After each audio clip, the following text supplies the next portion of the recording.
Debat publik kedua, pasangan calon gubernur dan wakil gubernur Nusa Tenggara Barat, Iqbal, langsung menyerang. Lalu apa yang salah dengan semua ini? Yang salah jelas kita tidak mengelola provinsi ini dengan baik dan serius.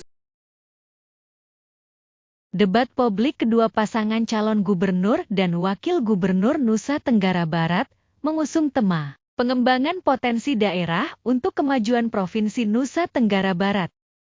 Dari tema utama itu, dijabarkan menjadi 6 subtema, yaitu ketahanan pangan, keuangan ekspor dan investasi, pariwisata, pertambangan dan energi, industri, pangan dan teknologi, serta lingkungan hidup.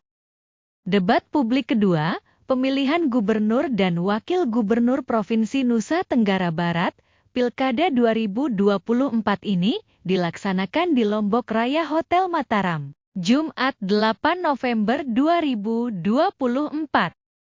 Sebagaimana debat publik pertama, pada debat publik ini pun dilaksanakan dalam 6 sesi, yaitu penyampaian visi misi pasangan calon, pendalaman visi misi dari setiap pasangan calon, kemudian sesi tanya jawab antar pasangan calon, dan diakhiri dengan pernyataan penutup atau closing statement dari masing-masing pasangan calon.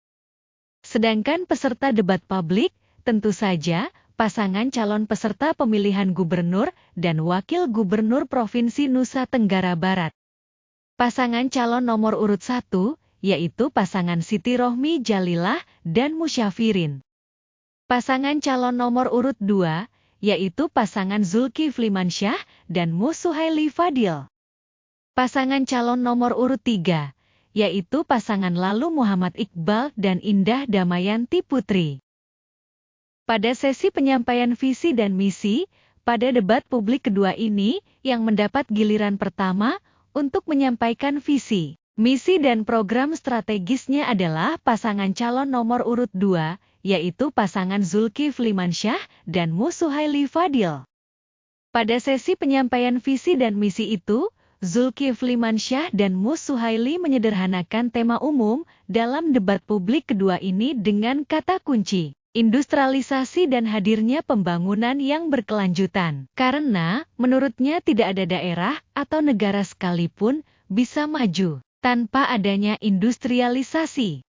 Kalau NTB mau maju, mau sejahtera atau punya daya saing, maka NTB tidak boleh lagi berjibaku atau berkutat menjual komoditas yang punya nilai tambah rendah atau komoditas mentah. Tapi kita harus bergeser ke arah komoditas yang lebih tinggi. Dan ini membutuhkan inovasi teknologi yang perjalanan panjang, berliku dan mendaki. Tapi kami yakin, kami di NTB ini sudah memulainya, karena saya selalu mengatakan perjalanan panjang selalu harus dimulai dengan langkah pertama. Sementara itu, pasangan calon gubernur dan wakil gubernur Nusa Tenggara Barat nomor urut 3, yaitu pasangan Lalu Muhammad Iqbal dan Indah Damayanti Putri, selain menyampaikan program-programnya, ia pun menyatakan bahwa pasangannya satu garis lurus dengan Presiden Prabowo Subianto, di mana dinyatakan bahwa Presiden Prabowo Subianto dipastikan akan memberikan dukungan yang besar kepada Provinsi Nusa Tenggara Barat. Seperti halnya pada debat pertama pemilihan gubernur dan wakil gubernur Provinsi Nusa Tenggara Barat sebelumnya, pada debat publik kedua ini, calon gubernur nomor urut 3, Lalu Muhammad Iqbal, konsisten bergaya ofensif, menyerang. Serangan yang dilakukannya pun lebih masif dibandingkan pada debat publik sebelumnya. Bahkan, kesempatan waktu yang diberikan kepadanya pada sesi penyampaian visi dan misi, ia tak menyia-nyiakan untuk melakukan kritik keras terhadap cara-cara pengelolaan daerah Provinsi Nusa Tenggara Barat. Kritik keras ini diperkirakan ditujukan kepada pasangan calon yang ada, yang pada saat itu menjabat gubernur maupun wakil gubernur. Ironisnya, fakta menunjukkan bahwa sampai hari ini 65 tahun usia NTB, kita belum berhasil keluar dari daftar 10 provinsi termiskin di Indonesia. Dengan IPM 10 provinsi terendah IPM-nya di Indonesia. Lalu apa yang salah dengan semua ini?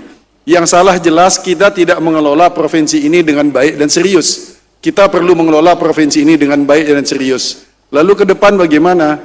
Bagi Iqbal Dinda, jalan ke depan ini clear and sound, jelas dan terang benderang. Satu, Prabowo Vision, visi Prabowo, yaitu ekonomi kerakyatan, dari rakyat, oleh rakyat, dan untuk rakyat. Yang kedua, koperasi harus dikuatkan, dikembalikan sebagai soko guru perekonomian nasional. Program Prabowo untuk makan bergizi gratis akan kita jadikan, kita konversi dari program sosial juga menjadi program ekonomi untuk menggerakkan perekonomian desa. Terakhir, semua ini harus kita kerjakan secara kolaboratif. Sedangkan pasangan nomor 1, Siti Rohmi Jalilah dan Musyafirin, dalam sesi penyampaikan visi dan misi, berjanji akan mengeksekusi pembangunan yang berkeadilan dan berkelanjutan. Pembangunan tanpa mengorbankan lingkungan, di mana disebutkan bahwa pariwisata adalah penggerak dari sektor real ekonomi Nusa Tenggara Barat. Laju pertumbuhan ekonomi NTB tidak boleh hanya tergantung dari tambang. Tidak ada tambang, laju pertumbuhan ekonomi NTB harus tinggi. Potensi agromaritim yang luar biasa harus menjadikan NTB sebagai lumbung pangan. Bukan saja dari pertanian, perkebunan, tapi juga dari perikanan kelautan. Sehingga ke depan NTB harus menjadi lumbung sumber aneka pangan. Kalau kita berbicara tentang bagaimana mewujudkan itu, maka pariwisata adalah prime mover atau penggerak daripada sektor real ekonomi NTB. Dengan modal yang luar biasa, desa wisata yang luar biasa, keindahan alam yang luar biasa, menjadikan masyarakat NTB yang sangat indah, masyarakat nyaman, wisatawannya juga betah. Kalau bicara industri, investasi, dan ekspor, kita akan menyiapkan ekosistem yang sehat. Sehingga percepatan daripada pencapaian-pencapaian untuk meningkatkan pendapatan daerah dan kesejahteraan masyarakat NTB bisa kita ikhtiarkan dengan baik. Demikian dulu ulasan terhadap debat publik kedua, pemilihan gubernur dan wakil gubernur Provinsi Nusa Tenggara Barat, Pilkada 2024 ini. Bila berkenan, dapat memberikan penilaian sejauh mana kualitas pasangan calon ini. Penilaian, komentar, opini, saran maupun masukan dapat dituliskan di kolom komentar. Terima kasih atas atensinya terhadap tayangan ini. Mohon maaf bila terdapat ketidaksesuaian data dan pengucapan. Semoga bermanfaat. Demikian, sampai jumpa.